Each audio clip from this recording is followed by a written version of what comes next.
Why does my life have to be so hard? There are so many times in my life where I've asked myself that question. Why do I have to be the one that has to go through it, that has to face adversity? Like, I'm tired of learning, God. Why does my life have to be hard? And it's so funny because people can look at you and they can look at the things you've achieved, the things you're doing, and think, oh my gosh, she's so lucky. Like, she has it so easy. Meanwhile, they don't know the things you've been through. And I just thought I want to share a video. Today, I'm going to share my story with you. Well, some of my story, because if I share the whole thing, we'll be here all day. So this is just going to be a summary where I share my story, some of the challenges that I faced, and a little bit leading up to where I am today. And I think it's so important to talk about the challenges. Some of the things I'm going to share may trigger you if you've been through something similar.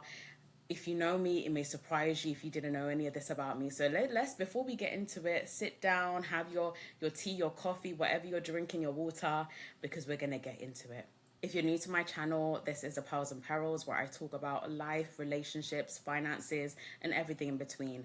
A lot of the times we see people achieving things and we think, oh my gosh, that's so great. And you just don't know the challenges and the perils they face to get to where they are. So in this video, I want to share my story, some of the challenges that I faced in life and how I've been able to overcome it. And I really hope that this video will give you a bit of hope. If you've been feeling stuck in life, if you feel like, oh my gosh, like, why does my life have to be so hard? Maybe you're going to be able to relate to some of the things I'm going to talk about, and maybe you won't. But either way, I hope you'll be inspired by this video, and I hope it will encourage you in some way. So let's get into it. So my story starts in Jamaica. I was born in Jamaica. I lived there for 7 years of my life before moving to the UK. And thinking back about my life in Jamaica, it was not a life of struggle, if I'm honest with you. We went on holidays, we had our own home. I cannot remember my life in Jamaica being hard, financially struggling for anything. If my parents struggled, I never saw it because I just didn't experience that. It was actually quite the opposite. I remember there's times when I'd see like kids with something similar to me and I'd be like, oh, I've got that shoe, or I've got this toy, only to realize it's actually mine and my mom's giving it away because that's just the kind of person my mom is. She is such a giver. She's always that kind of person that she'll give her last shirt to someone else if they need it. And I grew up not struggling. I grew up, having everything that I needed. My time in school that I can remember, like I said, I was 7. The things that I can remember were quite positive. I enjoyed going to school. I was doing well in school. I had friends. I really enjoyed learning. I've always been quite academic and quite competitive as well. And I think also the education system in Jamaica kind of sets you up to be that way as well. And looking back, I can't actually remember the day of the move. I can't remember if my mom or my dad told me that, oh, we're moving to the UK. I honestly cannot remember a lot of, I'd probably say my life from 7 to 9. It's just, there's lots of gaps and things that I can't really remember, whether that's trauma or not, or I don't know what it is, but there's a lot of things I can't remember. But what I do remember when we moved to the UK is that there was a drastic contrast in our quality of life. We went from having our own home in Jamaica. We lived in a 2-bedroom home, which was our own. We had our own land, and me and my sister, we shared a bedroom, but we were little, like that wasn't a big deal. But moving to the UK, one of the biggest changes that I found was I could feel the instability. The first couple of months moving to the UK, we moved around a lot. I remember one of the places that we stayed was like a 1-bedroom flat, very small. And there was about, I want to say 10 people in that 1-bedroom flat. And it's so funny, like when I look back on this, just like a couple of years ago that I was speaking to my sister about it and we're just remembering, and I was like, oh my gosh, I was like, we were counting the number of people that lived in that small space. Like currently I live in a 1-bedroom flat with my husband, and I cannot imagine living in this flat that feels too small for the two of us with 10 people. And when I look back, honestly, it's crazy because I just think, wow, like we have come a very, very long way. And this is why I say, like, don't judge people based on what you see, because you do not know their story. You do not know the things that they've been through. So many people that I meet and they look at my life and they see some of the things that I do and they think, oh my gosh, like, oh, that's amazing. And it's like, listen, you don't know the struggle. You don't know the things that I've been through. I feel like for a lot of the things that I've achieved, I've had to fight for those things to happen. It's not been easy. It's not been smooth sailing. It's been really hard. And I will never be the person to make everything seem like it's been easy. Nah, it's been hard. There's been many times where I've cried about things, where I've prayed about things, and I've just thought, like, why does my life always have to be hard? Why do I have to fight for everything, even things that seem like the basics? But that particular time of my life, the instability, the moving around a lot, living with strangers, people that we didn't know, having to share a room with different people, and just feeling unstable. That's one of the feelings that I remember most, not feeling secure, having fear, worrying about things, worrying, oh my gosh, are we gonna get deported? Because that was another aspect as well, not having my right to remain in the UK and having that instability, that fear, oh my gosh, like, is the Home Office gonna get us? Are we gonna be deported? And having that worry. And then as time went by, getting older, going to school, and there being opportunities in school to travel, to go to Paris. I think it was year 9. I want to say year 8. Yeah, I think it's year 8 or year 9 where they have that Paris trip. And of course, if you don't have a visa or you don't have the right to remain in the UK, you can't be traveling. And I remember when there was a trip to go to Paris and I really wanted to go, and I knew it's not happening, I can't go. And of course, when you're talking to your friends about it, or there's people that are going on the trip, and then you're kind of having to make up an excuse as to why you can't go. And it wasn't because of the lack of money, because I'm sure if I really wanted to go and we had the means to go, my mom would have made it happen. She would have figured it out. But unfortunately, having an immigration problem meant that I couldn't travel. There's lots of things that I couldn't do. And as I got older, I'd definitely say that barrier really impeded me from a lot of things that I wanted to do. And I had to learn to become creative with different ways of doing things, thinking outside the box. And I'd say for me and a lot of my later childhood, going towards the end of secondary school, going towards college, that was the thing at the back of my mind. That it's like, I need this immigration problem to be solved, because if it's not, I'm not going to be able to go to university. One of my dreams at that time was to become a clinical psychologist. And in order to do that, you do need to go to university. You need to get a degree. Eventually, you will need to get a doctorate. Like, the path was set. And so having that worry at the back of my mind, like, is that going to happen? Am I going to be able to do it? Is the problem going to be solved by that time? Am I going to be able to go to university? Was one of the worries that I had. And it was something that I tried not to think about too much, but at the same time, at the back of my mind, especially as I was getting older, I knew that this needs to be sorted out. Otherwise, I'm not going to be able to achieve these dreams that I have. And time went by, and I got to the end of college and I still had this immigration problem. And that meant I finished college, I can't go to university. At the time, I'm trying to remember what course did I apply for. I think I applied to do psychology at university. Did I get offers? I did get offers. However, again, finishing college, I still had this immigration problem, which meant that I couldn't go to university. But outside of that, the other barrier that I had because of this immigration problem was the fact that I was not eligible for student finance. And that meant even when my immigration problem is resolved, I can only go to university if I'm going to pay for it myself. Because one of the things I realized was that I did not qualify for home fees. I was actually classified as an overseas student. And at the time, I think the fees was like £12,000. And that was a lot of money then, and it's still a lot of money now. And I would just remember thinking, oh my gosh, another barrier. So even once my immigration problem was resolved, I think that happened when I was 19.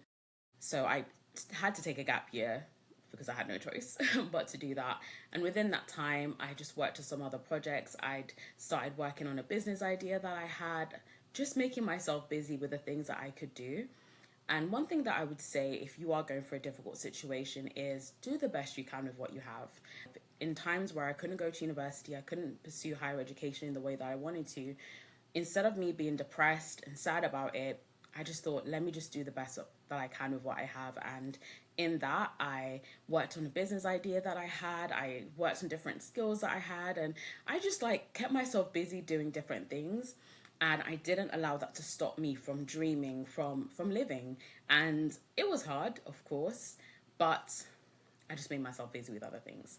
After the year out from university, well, the year between finishing college and going to uni, I decided I don't really want to do psychology anymore. I want to do business. I've got passion for business. I see myself being an entrepreneur at some point in my life, and I'd love to be able to learn more about like business management, what that entails. And so the shift from wanting to pursue psychology then shifted into I want to get into business management and I want to learn about that aspect of things. So I thought that's what I want to study at university. And I managed to find a part-time course because that was the only option for me to actually be able to try and afford it without having to take out a loan. But actually, before I get to that, let me talk a little bit about the whole student finance aspect. So when I realized that I couldn't qualify for the home fees, I had to accept that, okay, I'm going to have to pay the overseas fees, which was £12,000 for the full-time. That's just for 1 year full time, by the way. Something that I'd also tried pursuing was applying for grants and funding with different organizations, but none of that worked out. And I just had to accept that, you know, if I'm going to go to university, me and my family, we're just going to need to pay for it. So I found a part-time course and I started, I can't remember when, but I think I was about 19. So I started the part-time course, and that was the only way realistically that would make the payments more affordable. So we were able to kind of fund it ourselves. My mum was paying a large portion of that, and I was also working part-time and paying towards my university fees as well. And I'd say I probably got into about 6 months into university when I just felt like this is just not worth the sacrifice and the money that we're paying. A lot of the things that I was learning, it just felt like I could learn this from a book. it just didn't feel worth the money. And I think when I look back on it now, having a degree was always something that was a no-brainer. I always wanted to go to university to have a degree. That was just like a standard for me. But getting to that stage of actually looking back, and I'm basically a university dropout. Looking back on that now, it's like, wow, if I was able to go to university and I had the student loan, I would have definitely finished university. I think if I didn't have that financial aspects and the pressure of that lingering, I probably would have just finished otherwise. But I think for me, actually going and having to pay for it, it is different. It's not the same. When it's actually your money, it's not the same. And I just felt like, you know what, this is just not worth it. Also, I was mismanaging my money a little bit and not saving the money from my work. So I did get into some arrears, and it did get to a stage where I could have just sorted the arrears out and continued on my course. But I got to a crossroad and I was like, you know what, this is just really not worth the money. So I made the difficult decision to drop out of university. And even speaking to my mum about that, I felt really bad because I know that she was sacrificing to help me to be able to go to university. And it was just one of those things. Would I say I regret it? I think there's a little part of me that does, in a sense, regret not finishing university. But at the same time, I don't regret it because it is what it is. It hasn't impeded me from anything, I'd say. And even looking back on it now, the course that I was going to study, would I have gained a lot of valuable skills from that? I don't know. I won't know because I didn't finish the course. Something that I definitely would like to do at some point is to go back to university and to do a degree. But my caveat to that is I need to be able to afford the course. And I want it to be something that I'm doing because I genuinely want to learn about that area. A couple of the things that I'm considering maybe at some point in life, sociology. I've always enjoyed sociology. I love that in college. So that's potentially something that I would study university, or maybe even economics. That might be something too, but it has to be something that's going to stimulate my brain and that is going to open up my knowledge to like a topic that I don't know much about or I want to learn more about. But that's for later in life when I can afford to pay for it myself.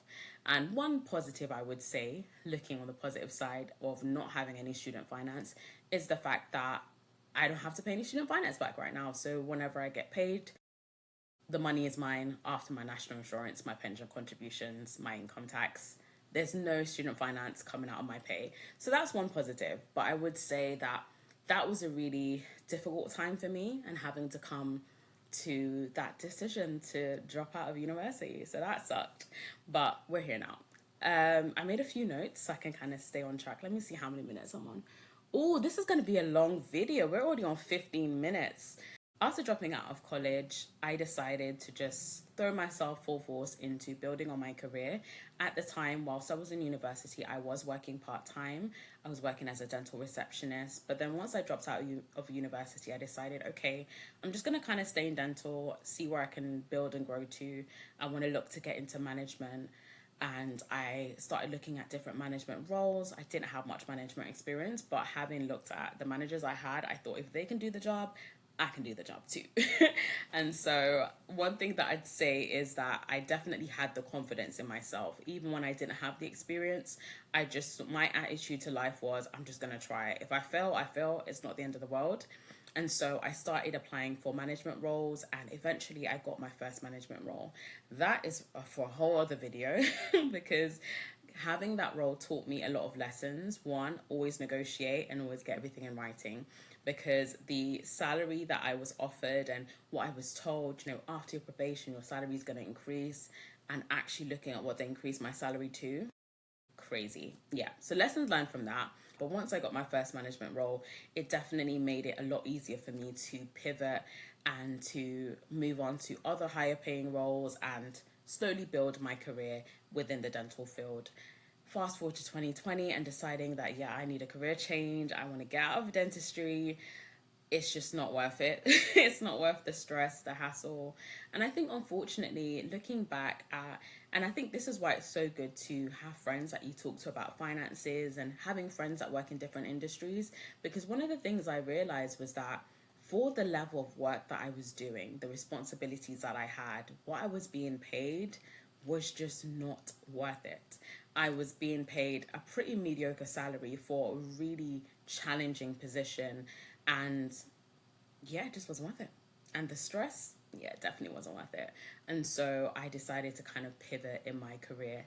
There's so many different things that I've kind of glossed over, I've not gone into, because I can already see this video is quite long and I don't want it to be too long. But I just wanted to share a little bit of my story, because I think some of the things that I've shared may open up different questions or may even lead to other videos that I can kind of do a deep dive just speaking about a particular thing. One thing that I want to say is that it doesn't matter where you started off in life. It doesn't matter what challenges you faced. Your best days are ahead of you. There were so many times I remember praying about my immigration situation, praying that, it's going to work out and one day I'm going to be able to travel. I'm going to be able to just live a normal life and not have this thing blocking me from pursuing the things that I want. And now, 10 years later, that is no longer an issue for me. And it's so crazy, right? Because sometimes we forget where we've come from. Sometimes we forget the things that we prayed about. This was something that I prayed about for years. And now it's just something so small. And I guess as humans, a lot of the times, once we've passed through something, we've achieved that thing, we forget about it, we move on to the next thing. Well, I know that's how I am. I'm sure I'm not the only one. But having moved on from that, it feels like such a long time ago that was a struggle for me, that now I don't even think about it. Looking back at some of the most difficult times in my life where it just felt like nothing was working out. There were so many no's, rejections from the home office, rejections from jobs, rejections from people that I liked, rejections in general, just so many different rejections. And it just felt at the time like this is the end of the world. Things ever going to work out. It just felt like such a difficult time. But now when I look back in hindsight, my best days were ahead of me. And that's one thing that I really want to encourage you and remind you, is that your best days are ahead of you. So many times when we're going through a difficult situation, all we can see is that difficult situation. All we can see is the rejections. All we can see is the hundreds of rejections, no one replying to you, going on job interviews and nothing working out. All we can see is the no's. But remember, your best days are ahead of you. They're not behind you. You've not even experienced your best days yet. And I really just want to emphasize that point, because life can be so hard. It can be tough. And especially when you've gone through a time in your life where everything is just going wrong, where you're just experiencing so many losses, so many difficult moments, and it just feels like, where is the light at the end of this tunnel? Because all I'm seeing is darkness. And I just want to encourage you and remind you, your best days are ahead of you. They're not behind you. You've not experienced them yet. Your best days are ahead of you. So just keep pushing forward. Even if all you can do is crawl, crawl. Whatever it is that you have the capacity to do that. And I'm so glad. There were times where I wanted to give up on life. If I'm honest with you, there were definitely times where I just didn't want to be alive. where I felt hopeless, where my life just felt pointless. It just felt like, what is the point of me just struggling and continuing to live in this place that is just so depressing? But I'm glad that I didn't give up on my life, because if I had, I wouldn't have been able to experience some of the things I've been able to experience now. And also, I'm reminded of the fact that even now, my best days are ahead of me. I'm currently on track to having over £200,000 invested by the time I'm 40. And that is something, for some people, it's a small amount. It may feel like that's not a big deal. But for me, that is a massive deal. For someone who has dealt with immigration problems, living in HMOs, struggling, like looking at that and just what that symbolizes for me, and knowing where I've come from and the struggles to get there, and even being reminded that there's so much bigger and better ahead of me, it's just like, wow. I say all of this to say that life is still hard, okay? It's not easy. There are still challenges. There are still things that I'm figuring out. There's still things that I'm just like, Jesus, take the wheel. But one thing I'm grateful for is that I'm not where I was 10, 15, 20 years ago. There are things that seemed so impossible for me at the time that I've been able to experience now. You know, being able to travel. I've been able to travel to lots of different countries, experience different cultures, visit places that have been on my bucket list for a long time. And it's just such a blessing, like, honestly. And I'm just so grateful. And I'm so grateful for the people I've met along the way that have poured into me, people that have supported my journey, that have supported the businesses I've had over the years, that have supported even by just watching this video or sharing this video, sharing a comment. You know, I'm just grateful for that. And I really do hope that something in this video will inspire you. If you're going through a difficult moment, know that you are not alone, and know that your best days are ahead of you. Honestly, it may not feel that way, but remember, your best days are not behind you, but they are ahead of you. And if you feel like no one's rooting for you, I am rooting for you. This is the reason I started this podcast. This is the reason I started this YouTube channel, because I wanted to share my pearls and my perils, but also I want to allow other people to share theirs, because it's so easy to look at the outward and see what people are doing and think, oh my gosh, their life is so easy. But you just don't know. You don't know the quiet battles that people have faced. And I hope that in some way I will be able to inspire you to go after your dreams, to keep pushing, to keep believing that it's possible. And if somebody else can do it, let that be a reminder that you can do it as well. Instead of looking at other people's success and feeling bad about your life, or comparing yourself, or thinking, oh my gosh, I'm a failure. No, be encouraged that if that person can do it, it means you can do it as well. That's the mindset that I take to things. And I think that's the mindset that really does make the difference. But I hope you've been able to take something away from my story, take something away from this video. As I said, there's a lot of things I kind of glossed over. I didn't go into detail because this video is already long. But at the same time, I do want to open it up and ask you, what would you like me to speak more about? Is there anything that I spoke about in this video that you think would be worth me just kind of going into a bit more detail? Let me know in the comments. If you found this video useful, then share this with a friend. Leave a comment below. Share your story as well. If you've got something that you want to share on my podcast, reach out to me. I'll put all my contact details in the show notes, so do reach out. Don't be shy now. My goal is to get to 1,000 subscribers by the end of this year. That is the aim. So help me to achieve that goal. I'm doing my very best to be consistent, and it is not easy, but I'm going to keep going. So if you've watched this video and you have forgotten to subscribe, click that subscription button so that you can get notifications when I upload new videos. Have a great rest of your week. Share a comment below if you haven't already, or if you don't even know what to say, drop an emoji, drop something in the comments. But honestly, have a great rest of your week, and I'll see you in my next video.